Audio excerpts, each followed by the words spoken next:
Shalom Bapak Ibu Saudara yang dikasihi Tuhan.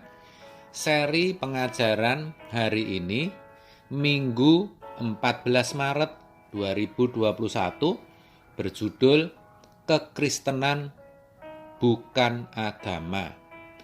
Memang salah satu agama yang diakui pemerintah Indonesia dan diakui oleh dunia adalah agama Kristen.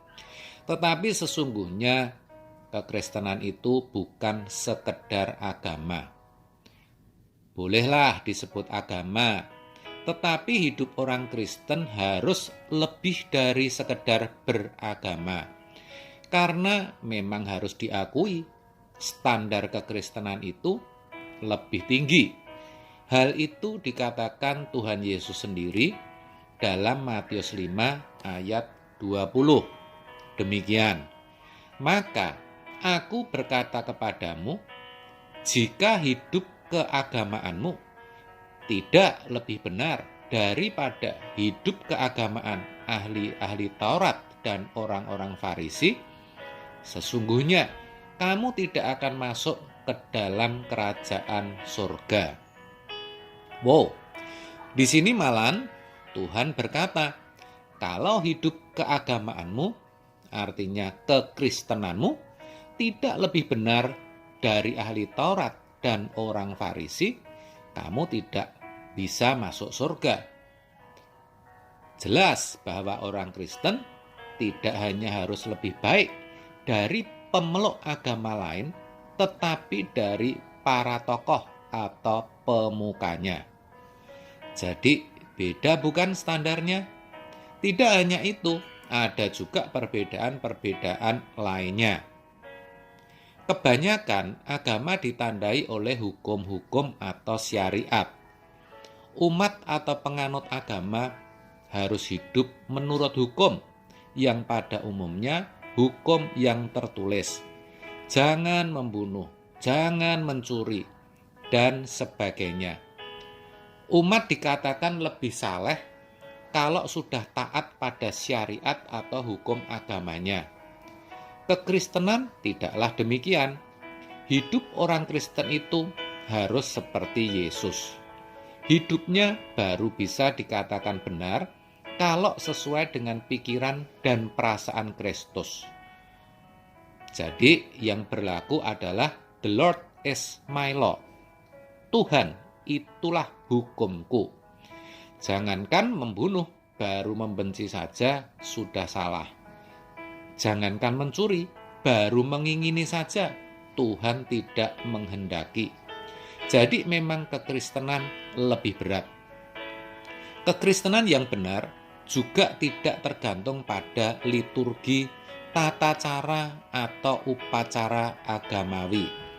Yesus berkata dalam Yohanes 4 ayat 24, demikian, Allah itu roh, dan barang siapa menyembah Dia harus menyembahnya dalam roh dan kebenaran. Karena Allah itu roh, maka orang Kristen bisa beribadah di mana saja dan kapan saja, dan tidak dibatasi oleh ruang yang ada dalam gedung gereja, juga tidak dibatasi oleh waktu, harus hari Minggu atau hari lainnya. Bukan, ibadah orang Kristen ya hidupnya setiap hari itu, dari bangun sampai kembali tidur, sepanjang hidupnya. Dan itu sudah dikatakan Tuhan Yesus kepada perempuan Samaria waktu itu, bahwa akan tiba saatnya dan sudah tiba saatnya orang tidak akan menyembah Bapa di Gunung Gerizim atau di Yerusalem. Yohanes 4 ayat 21. Dengan berkata demikian, bukan berarti saya tidak setuju dengan ibadah di gereja atau ibadah di gereja itu tidak perlu. Bukan begitu. Sebaliknya, saya justru berkata ibadah di gereja itu sangat diperlukan, agar orang percaya bisa bersekutu, saling menguatkan, dan menanggung beban bersama-sama. Gereja mula-mula pun demikian. Ini dituliskan dalam Kisah Para Rasul 2 ayat 46. Dengan bertekun dan dengan sehati, mereka berkumpul tiap-tiap hari dalam bait Allah. Mereka memecahkan roti di rumah masing-masing secara bergilir dan makan bersama-sama dengan gembira dan dengan tulus hati. Penulis kitab Ibrani juga mengingatkan agar orang Kristen tidak menjauhkan diri dari persekutuan-persekutuan atau ibadah yang ada, melainkan justru supaya lebih giat. Ibrani 10 ayat 25. Dan yang terakhir, dalam kekristenan, peran tokoh dalam hal ini pendeta tidak menonjol. Hal ini berbeda dengan agama-agama lain, di mana para pemukanya memainkan peranan yang besar, seolah mereka merupakan mediator atau pengantara antara umat dan Allahnya, seolah-olah lebih suci. Kalau ada kekristenan yang pendetanya dominan, pasti ada yang kurang tepat, kalau tidak boleh dikatakan salah. Kenapa? Karena hubungan orang percaya dengan Allah oleh adanya salib Kristus sudah terbuka. Itu artinya orang Kristen bisa langsung berhubungan dengan Allahnya.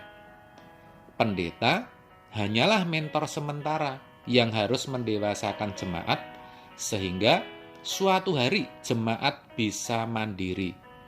Sehingga kalau ada persoalan tidak lagi harus mencari pendeta untuk minta didoakan, tapi bisa berdoa sendiri. Kalau bingung harus berbuat apa, tidak lagi tanya pendetanya, tapi langsung tanya kepada Tuhan. Begitu saudaraku. Sayangnya tidak demikian, banyak jemaat yang tergantung pada pendetanya. Bahkan tidak sedikit yang mengkultuskannya. Parahnya lagi, ada juga pendeta yang senang karena tanpa disadari mendapatkan keuntungan dari hal itu. Minimal nilai diri yang dipandang lebih. Ini bisa jadi karena jemaat tidak didewasakan sebagaimana seharusnya, atau karena jemaat itu sendiri yang tidak mau belajar firman dengan benar. Jadi, selama kekristenan tidak dipahami secara benar, bisa dipastikan kekristenan tidak akan berkembang. Jangankan terbeban dengan jiwa-jiwa yang akan binasa, orang Kristen sendiri saja masih terus minta dilayani. Sebab itu, mari saudaraku kita sadar, kita berubah. Jangan lagi memandang kekristenan sebagai agama, supaya apa yang menjadi maksud salib diadakan bisa terwujud. Amin. Tuhan Yesus memberkati.